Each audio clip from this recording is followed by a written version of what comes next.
The Authors Forum exists to inspire success.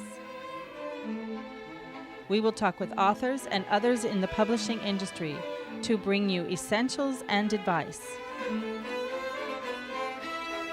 Dr. Veronica Esagui is your host for Authors Forum. Welcome to the Authors Forum. I'm your host, Dr. Veronica Esagui, chiropractic physician in West Linn, Oregon. I'm the author of the Scoliosis Self-Help Resource Book and Veronica's Diary, The Journey of Innocence and Braving a New World. My guest today is Ed Cameron, and he is the author of Gilmore By the Sea, a graphic novel. Ed, welcome to the Authors Forum. Good to be here. Would you share with us your extensive background in publishing underground comics?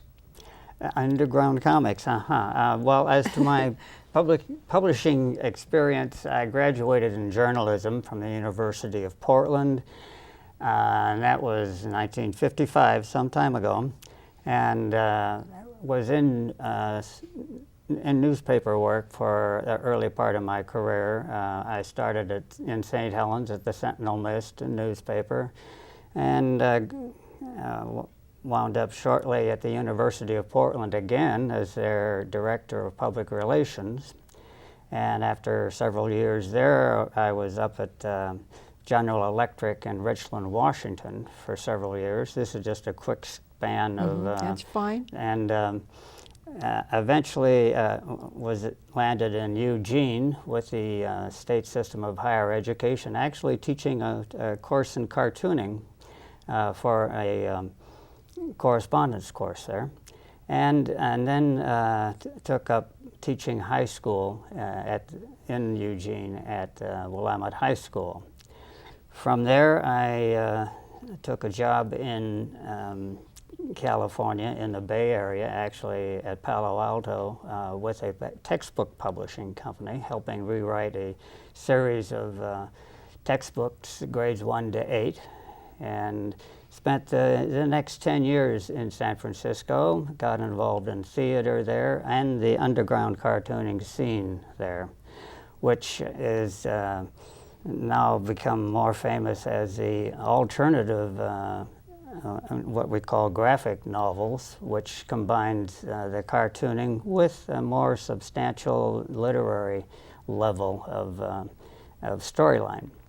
In that respect, I'd like to quickly point out the kind of graphic novel that I'm working with is both a book with text and with each chapter beginning with a cartoon version of the same story.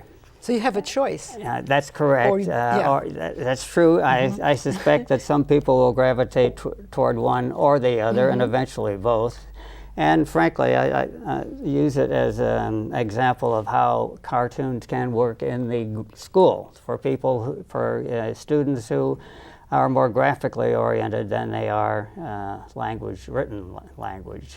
That's kind of interesting what you're saying, because I know I'm a visual learner and hands-on kind of learner.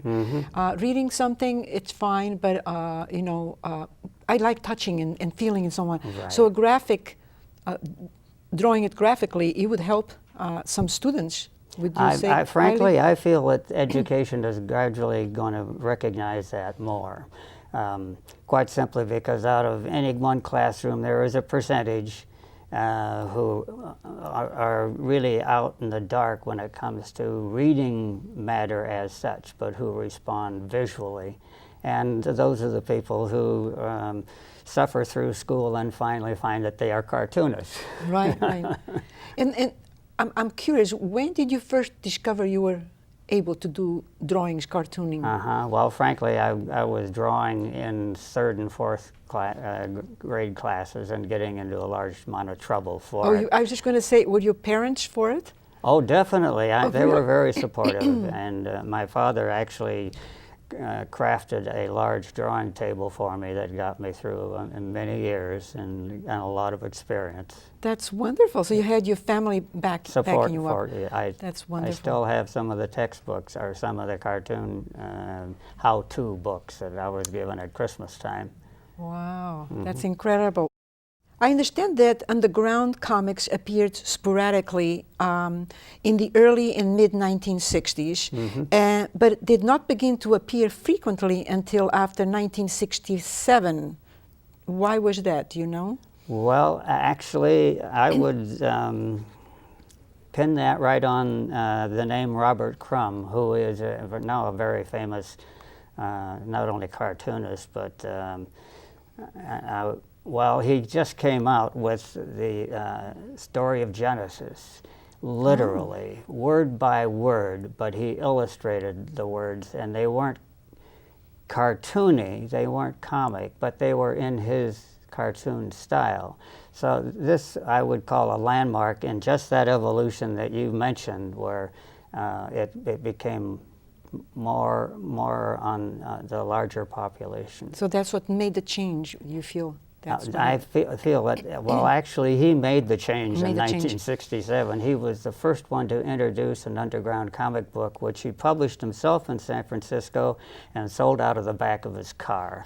And then other cartoonists in the Bay Area caught on, and that's when that first wave of underground comics emerged. So what is literally the difference between underground, it sounds kind of like mysterious, hidden, kind of like woo, kind of a secret thing, and the mainstream comics? Well, the mainstream comics of that day in the 60s was a pretty static sort of, well, a lot of it was still superheroes from the Superman, Captain Marvel era. And these were cartoonists that were very much a part of the counterculture movement in San Francisco. So the humor was very much drug-oriented and all sorts of other activities that were the hallmarks of that period. And they were, of course, distributed privately, usually out of what they called head shops in those days. And they were below the surface of popular culture until slowly it has grown into really a genre of its own. Definitely a genre of its own. Yes, you see it more and more. What is the theme of your book, Gilmore by the Sea? Well, the Gilmore itself is a very interesting story. It was originally itself a very high-class hostelry in Nye Beach, which is right on the edge of Newport, at the edge of the ocean. It overlooks the ocean, as that front cover illustrates. And it was, in 1911, it was constructed first from redwood timber that had floated off of a sinking ship offshore. And that's why the building is still standing, is because it has these very substantial timbers supporting it. It, for the first few years, was known as the Cliff House.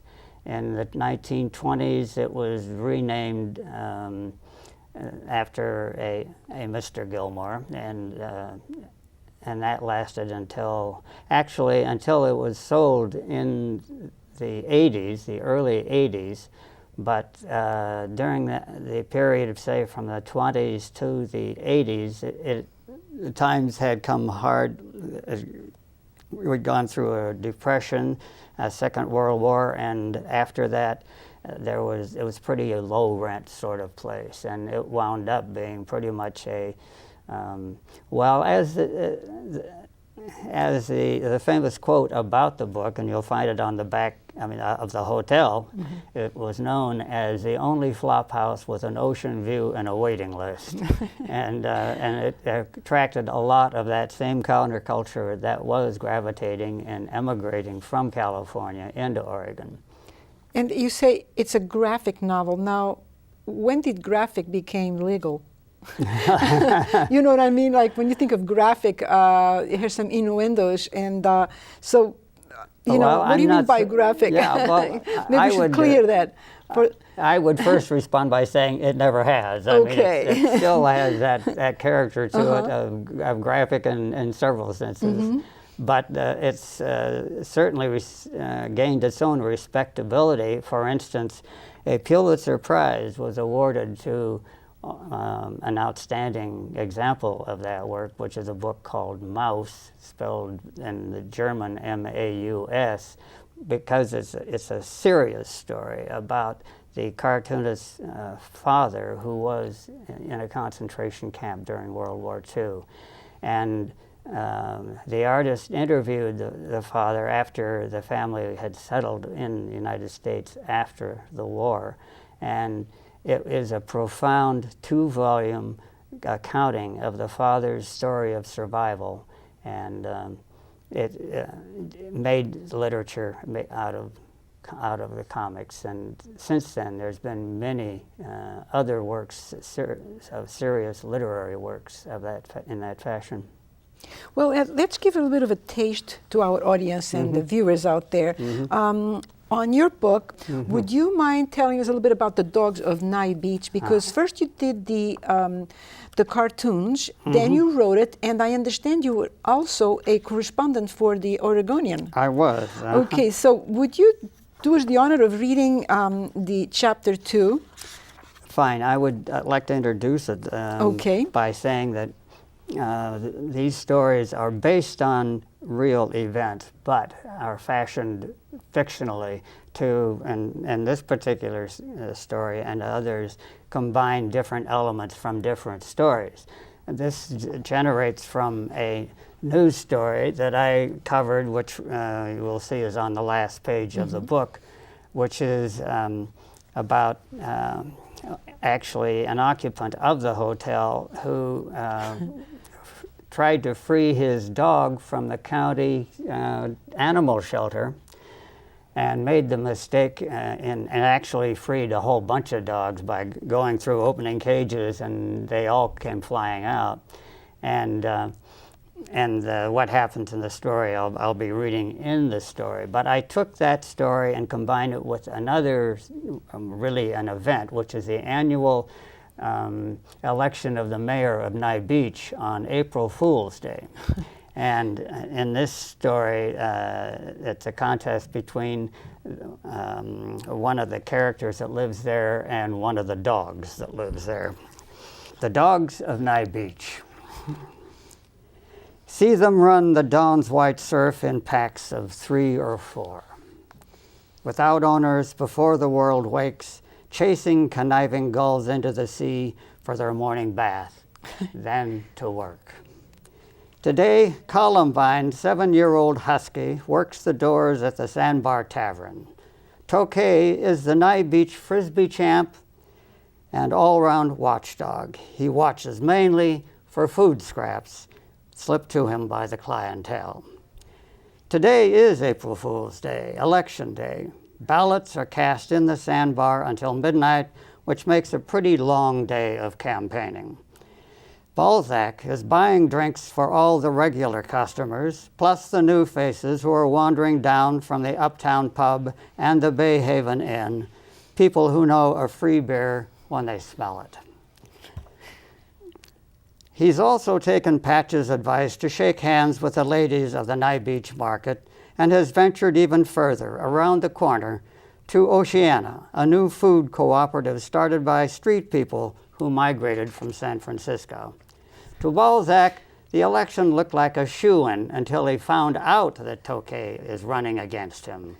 Balzac cried foul, but Patch showed him where the tradition, if not the law, allows for 4-legged candidates. A dog named Duke served as a mayor several years before, and no one ever complained. While the debate rages and the beer flows in the sandbar, Tokay wanders down to the turnaround to see if any visitors are serving lunch. There he gets picked up by the lady dog catcher, Miss Coniferous. Now, Miss Coniferous loves dogs, especially Nye Beach dogs, but Tokay has already been busted twice this month.